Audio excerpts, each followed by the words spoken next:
കിടന്നോട്ടോ.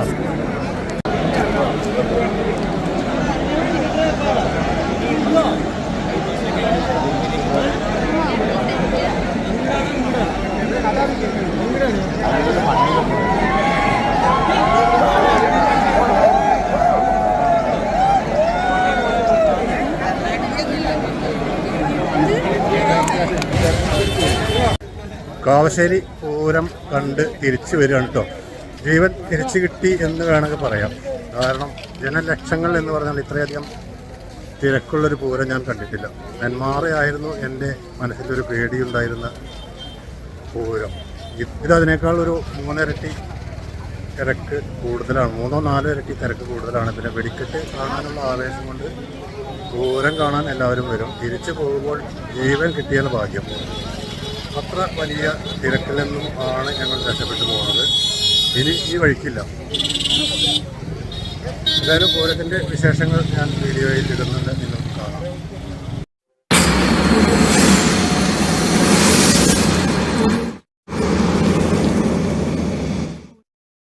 നമസ്കാരം പ്രിയപ്പെട്ടവരെ, ജനൂസ് വേൾഡിലേക്ക് എല്ലാ കൂട്ടുകാർക്കും സ്വാഗതം. ഞങ്ങൾ ഒരു സംഘം ആളുകൾ ചേർന്ന് കാവശ്ശേരി പൂരം കാണാൻ പോയതിൻ്റെ വിശേഷങ്ങളാണ് ഇന്നത്തെ വീഡിയോയിൽ ഞാൻ പങ്കുവയ്ക്കുന്നത്. ചേലക്കര, മായന്നൂർ, പഴയന്നൂർ പിന്നിട്ടിട്ടുള്ള ഈ യാത്ര ശരിക്കും ആസ്വാദ്യകരമാണ്.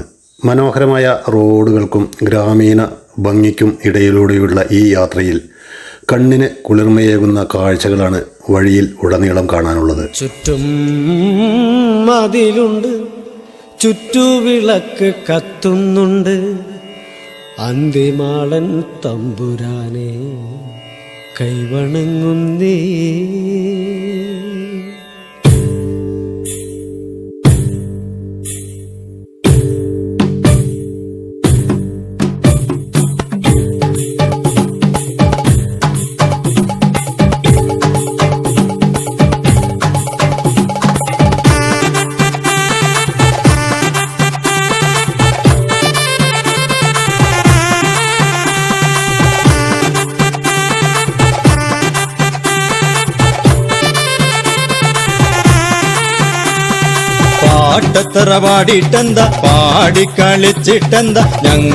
പഴയന്നൂർ ടൗൺ വരെ കാര്യമായ തടസ്സങ്ങളില്ലാതെ എത്തിയെങ്കിലും പിന്നീട് അങ്ങോട്ട് ചെല്ലുന്തോറും പൂരത്തിരക്കിൻ്റെ സൂചനകൾ കണ്ടു തുടങ്ങി. റോഡുകളിൽ വണ്ടികളുടെ നീണ്ട നിരയാണ് ഞങ്ങളെ കാത്തിരുന്നത്. കാവശ്ശേരി എത്തുന്നതിന് ഏകദേശം 6-7 കിലോമീറ്റർ മുൻപേ തന്നെ പൂരപ്രേമികളുടെ വാഹനങ്ങൾ കൊണ്ട് പാടങ്ങളും പറമ്പുകളും നിറഞ്ഞിരിക്കുന്നു. എവിടെ നോക്കിയാലും വണ്ടികളുടെ വലിയൊരു പാർക്കിംഗ് നിര തന്നെ കാണാം. അത്രമേൽ ജനത്തിരക്കാണ് ഇത്തവണ കാവശ്ശേരി പൂരത്തിനെന്ന് ഈ കാഴ്ചകളിൽ നിന്ന് തന്നെ വ്യക്തം. എല്ലാ തടസ്സങ്ങളും നീക്കി പൂരപ്പറമ്പിലേക്കുള്ള ഞങ്ങളുടെ യാത്ര തുടരുകയാണ്.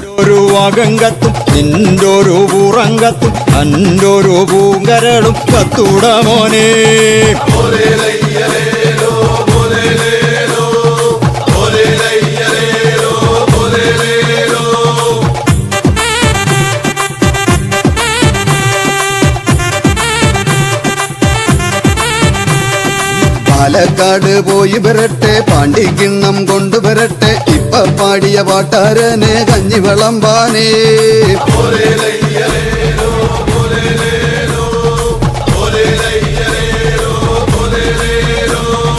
അമ്മല്ലേ പോയി വരട്ടെ, ഒരു പിടി ചുള്ളി കൊണ്ടുവരട്ടെ, ഇമ്മല്ലേ പോയി വരട്ടെ, ഒരു പിടി തകര കൊണ്ടുവരട്ടെ, തകര കഞ്ഞി തിളയ്ക്കണ കണ്ട് പിണങ്ങിപ്പോയോനേ.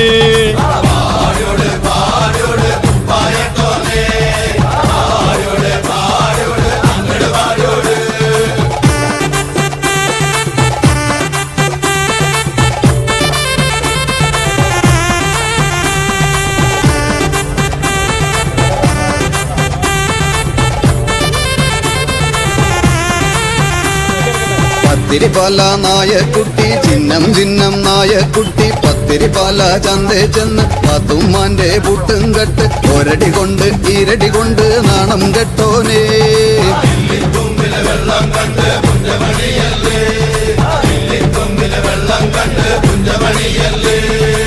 ആനെ മേയ്ക്കാൻ കാരക്കോ ഞങ്ങൾ ഇപ്പോൾ ഏകദേശം വെടിക്കെട്ട് നടക്കുന്ന സ്ഥലത്തിന് അരികിലെത്തിയിരിക്കുകയാണ്. വണ്ടികൾക്ക് നീങ്ങാൻ കഴിയാത്ത അത്രയും തിരക്ക്. അതുകൊണ്ട് തന്നെ ദൂരെ പാർക്കിംഗ് ഏരിയകളിൽ വണ്ടി ഒതുക്കി പൂരപ്രേമികൾ വെടിക്കെട്ട് കാണാനുള്ള സ്ഥലം പിടിക്കാനായി നടന്നു പോകുന്ന കാഴ്ചയാണ് നമ്മളിപ്പോൾ കണ്ടുകൊണ്ടിരിക്കുന്നത്. ക്ഷേത്രത്തിലേക്ക് ഇനിയും 7-8 കിലോമീറ്റർ ദൂരമുണ്ടെങ്കിലും യഥാർത്ഥ ആഘോഷം തുടങ്ങുന്നത് ഇവിടെ നിന്നാണ്. ക്ഷേത്രത്തിലെ പ്രധാന വെടിക്കെട്ടുകൾ രാത്രിയിലാണെങ്കിലും അതിന് മുന്നോടിയായി ഈ പാടങ്ങളിൽ വെച്ച് ഉച്ചയ്ക്ക് 1 മണിക്കും 3 മണിക്കും ഇടയിലായി 3 അടിപൊളി വെടിക്കെട്ടുകളാണ് നടക്കുന്നത്. ഇതാ ഈ കാണുന്ന വിശാലമായ പാടത്താണ് ആദ്യത്തേത്. ഇതിന് വലതുവശത്തുള്ള പാടങ്ങളിലായി അടുത്തുള്ള വെടിക്കെട്ടുകളും നടക്കും. ഞങ്ങൾ കുറച്ചുകൂടി നല്ല പാർക്കിംഗ് കിട്ടുമോ എന്നറിയാൻ വീണ്ടും മുന്നോട്ട് തന്നെ പോയിക്കൊണ്ടിരിക്കുകയാണ്. ഏതായാലും വെടിക്കെട്ട് നടക്കുന്ന പാടവും കഴിഞ്ഞ് ഞങ്ങൾ കുറച്ച് ദൂരം കൂടി മുന്നോട്ട് പോയി. അതുകൊണ്ട് വേറെയും ഒരു ഗുണമുണ്ട്. ഇവിടുത്തെ വെടിക്കെട്ടുകൾ കഴിഞ്ഞാൽ രാത്രി 7 മണിക്ക് വലിയ വെടിക്കെട്ടുകളാണ് ക്ഷേത്രത്തിൽ നടക്കുന്നത്. ക്ഷേത്രത്തിലേക്ക് നമുക്ക് 6-7 കിലോമീറ്റർ വീണ്ടും നടന്നു തന്നെ പോകണമല്ലോ. എത്രത്തോളം വണ്ടി മുന്നോട്ട് എടുക്കാൻ കഴിയുമോ അത്രത്തോളം മുന്നോട്ട് കൊണ്ടുപോയി പാർക്ക് ചെയ്യാം എന്ന ഒരു നിഗമനത്തിലാണ് ഞങ്ങൾ. ഭാഗ്യത്തിന് ഞങ്ങൾക്ക് നല്ലൊരു പാർക്കിംഗ് ഏരിയ കിട്ടി. ഇനി ഇവിടെ നിന്ന് വെടിക്കെട്ട് നടക്കുന്ന കൃത്യ സ്ഥലത്തേക്ക് നടക്കണം. അസാധ്യമായ വെയിലാണ് ഇപ്പോൾ പുറത്ത്. ചൂടിൽ തളർന്നു വീഴാൻ സാധ്യതയുള്ളതുകൊണ്ട് ആവശ്യത്തിന് വെള്ളമൊക്കെ കരുതി വേണം പൂരപ്പറമ്പിലേക്ക് പോകാൻ. പൂരപ്പറമ്പ് എന്നുദ്ദേശിച്ചത് വെടിക്കെട്ട് നടക്കുന്ന സ്ഥലമാണ് കേട്ടോ. ആദ്യമായി ഞങ്ങൾ കൊണ്ടുവന്ന ബ്രേക്ക്ഫാസ്റ്റ് എല്ലാവരും ചേർന്ന് പങ്കിട്ട് കഴിച്ചു. വീട്ടിൽ നിന്നും 8 മണിക്ക് പുറപ്പെട്ടതുകൊണ്ട് ആരും ബ്രേക്ക്ഫാസ്റ്റ് കഴിക്കാതെയാണ് ഇങ്ങോട്ട് പോകുന്നത്. ഇവിടെ കടകളൊന്നും ഉണ്ടാവില്ല എന്ന് ഞങ്ങൾക്ക് നേരത്തെ തന്നെ അറിയാമായിരുന്നു. അതുകൊണ്ടാണ് ബ്രേക്ക്ഫാസ്റ്റ് കയ്യിൽ കരുതിയത്. ബ്രേക്ക്ഫാസ്റ്റ് കഴിച്ച് അരമണിക്കൂർ വിശ്രമിച്ചതിന് ശേഷം 1 മണിക്ക് തുടങ്ങുന്ന ആദ്യത്തെ വെടിക്കെട്ട് കാണാനായി കൃത്യം 11 മണിക്ക് തന്നെ ഞങ്ങൾ പാടത്തേക്ക് നടക്കാൻ തുടങ്ങി. വണ്ടി നിർത്തിയിരുന്ന സ്ഥലത്തിൻ്റെ തൊട്ട് പിന്നിലായതുകൊണ്ട് 5 മിനിറ്റ് കൊണ്ട് തന്നെ ഞങ്ങൾ അവിടെ എത്തി. പാടത്തെത്തിയപ്പോഴാണ് ഇവിടുത്തെ ചൂടിൻ്റെ കാഠിന്യം ശരിക്കും അറിഞ്ഞത്. ഒരിടത്തും ഒരു തണൽ പോലുമില്ല. എങ്കിലും അസാധ്യമായ ഈ ചൂടിലും ഏറെ ബുദ്ധിമുട്ടി ഞാൻ ആ വെടിക്കെട്ട് ദൃശ്യങ്ങൾ പകർത്തി. ആദ്യത്തെ വെടിക്കെട്ടിൻ്റെയും ഗുണ്ടുകൾ നിരത്തി വച്ചിരിക്കുന്നതിൻ്റെയും വിശദമായ വീഡിയോ ഞാൻ നേരത്തെ എൻ്റെ യൂട്യൂബ് ചാനലിൽ പോസ്റ്റ് ചെയ്തിട്ടുണ്ട്. അത് കാണാത്തവർക്കായി ലിങ്ക് ഞാൻ താഴെ ഡിസ്ക്രിപ്ഷനിൽ കൊടുത്തിട്ടുണ്ട്. ആദ്യത്തെ വെടിക്കെട്ടിന് ശേഷം ഏകദേശം അരമണിക്കൂർ കഴിഞ്ഞ് രണ്ടാമത്തെ വെടിക്കെട്ടും തുടങ്ങി. കഠിനമായ ചൂട് കാരണം രണ്ടാമത്തെ പാടത്തേക്ക് മാറാൻ ഞങ്ങൾക്ക് സാധിച്ചില്ല. അതുകൊണ്ട് തന്നെ ആദ്യത്തെ സ്ഥലത്ത് നിന്ന് തന്നെയാണ് ഈ ദൃശ്യങ്ങളും എടുത്തത്. അത്രയ്ക്ക് അടുത്തുള്ള ഷോട്ടുകൾ എടുക്കാൻ കഴിഞ്ഞില്ലെങ്കിലും ആ വെടിക്കെട്ടിൻ്റെ മുഴക്കം ഇപ്പോഴും കാതിലുണ്ട്. ഈ വെടിക്കെട്ടിൻ്റെ ദൃശ്യങ്ങൾ പ്രേക്ഷകർക്കായി ഞാനിവിടെ സമർപ്പിക്കുന്നു.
രണ്ട് വെടിക്കെട്ടുകളും കഴിഞ്ഞതോടെ ഞങ്ങൾ ഒന്നടങ്കം അടുത്ത സ്ഥലത്തേക്ക് നീങ്ങുകയാണ്.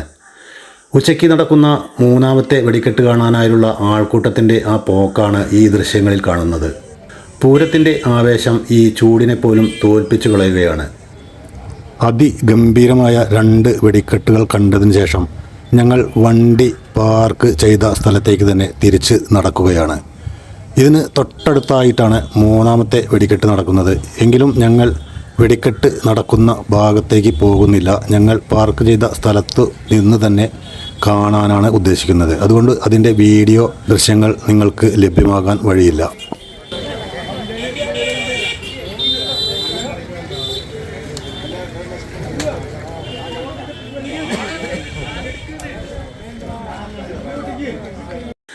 വിശ്രമവേളയിൽ ഞങ്ങൾ കൊണ്ടുവന്ന മട്ടൻ ബിരിയാണി എല്ലാവരും ചേർന്ന് കഴിച്ചു. അപ്പോഴും റോഡിലൂടെ ജനങ്ങളുടെ ഒഴുക്ക് തുടരുകയായിരുന്നു. വിശന്നു വലഞ്ഞു വന്ന കുറച്ച് പേർ ഭക്ഷണമുണ്ടോ എന്ന് ചോദിച്ച് ഞങ്ങളുടെ അടുത്ത് വന്നിരുന്നു. ഞങ്ങളാലാവുന്നത് അവർക്കും പങ്കുവച്ചു. അവർ സംതൃപ്തിയോടെ മടങ്ങുന്നത് കണ്ടപ്പോൾ മനസ്സിനും വല്ലാത്തൊരു സന്തോഷം. അപ്പൂച്ചപ്പൻ ചത്തണകൾ ഒരു കുപ്പിക്കള്ളാണേ.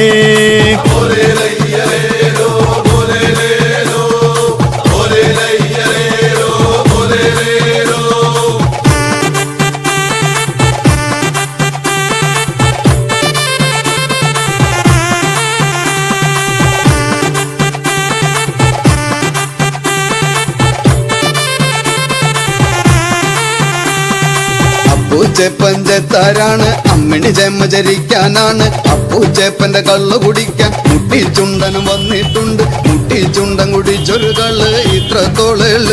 ഭക്ഷണത്തിന് ശേഷം കൂട്ടുകാർ പാട്ടുകൾ പാടി അല്പസമയം ചിലവഴിച്ചു. ആ ഒത്തുചേരൽ റോഡിലൂടെ പോകുന്നവർക്കും ഒരു കൗതുകമായിരുന്നു.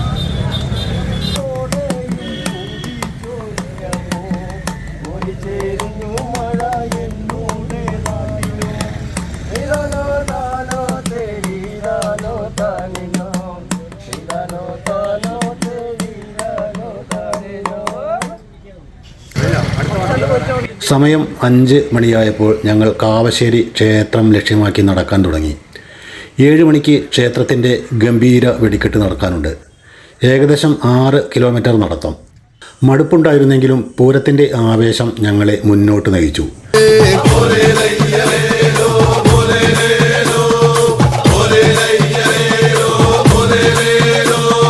വരമ്പത്ത് ചായക്കട, കണ്ടത്തില് കള്ള് ഷാപ്പ്. കള്ള് കുടിച്ചും ചായ കുടിച്ചും കുറ്റി ബീഡി വെറുക്കി വലിച്ചു. കെട്ടിയ പെണ്ണിനെ ഘട്ടത്തിലാക്കിയ കള്ള കൂടാനേ.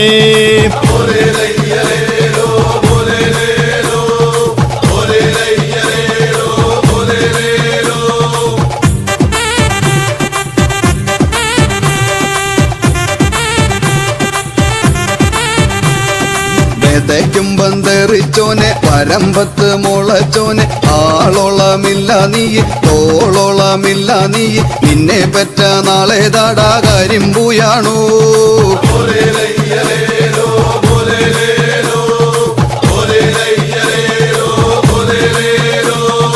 ആളോളമുണ്ട് ഞാന്, തോളോളമുണ്ട് ഞാന്. കുംഭമാസം പിറന്നിട്ടില്ല, കുമ്പളവള്ളി പടർന്നിട്ടില്ല. അപ്പോഴേക്കും എവിടുന്ന് വന്നട കുമ്പളക്കൊറ്റോ.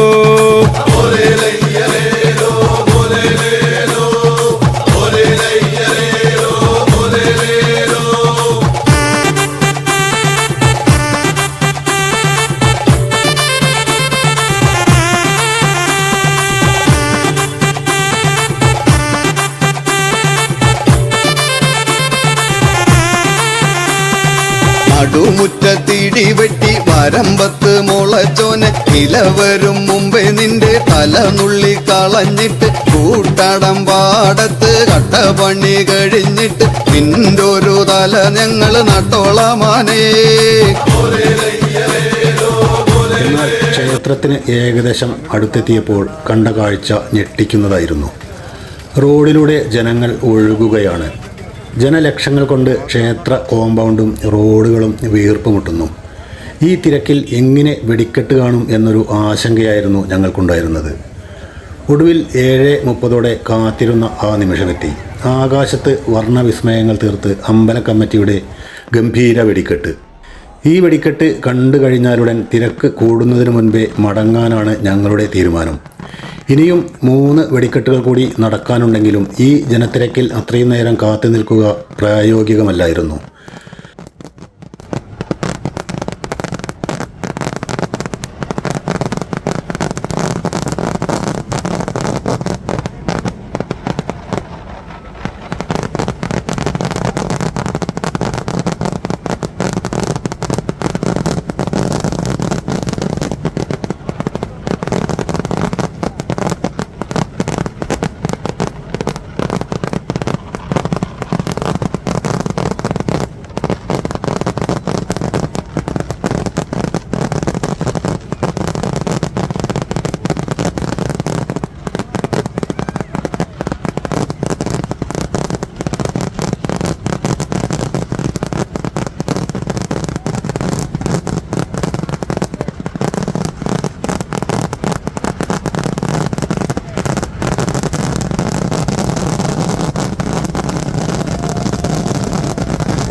എന്നാൽ വെടിക്കെട്ട് കഴിഞ്ഞ ഉടനെ ഞങ്ങൾ കണ്ടത് ഭയാനകമായ ഒരു കാഴ്ചയായിരുന്നു.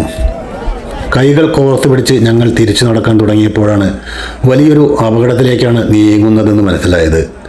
അടുത്ത വെടിക്കെട്ട് കാണാനായി ഇരച്ചെത്തുന്ന ജനങ്ങളും വെടിക്കെട്ട് കണ്ട് മടങ്ങുന്ന ലക്ഷക്കണക്കിന് ആളുകളും തമ്മിൽ റോഡിൽ കൂട്ടിമുട്ടി. എങ്ങോട്ടും നീങ്ങാൻ പറ്റാത്ത അവസ്ഥ.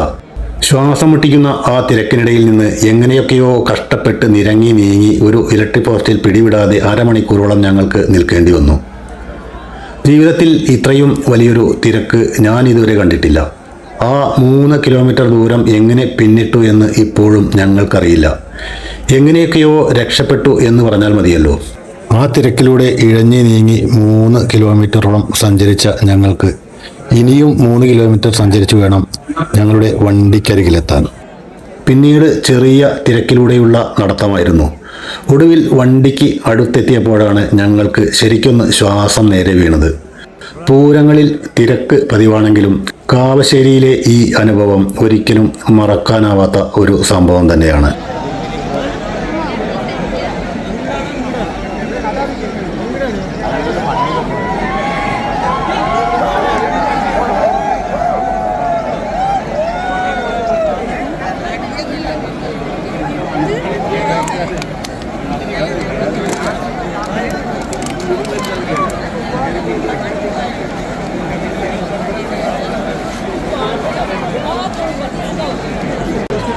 ആൾ തുന്നണം.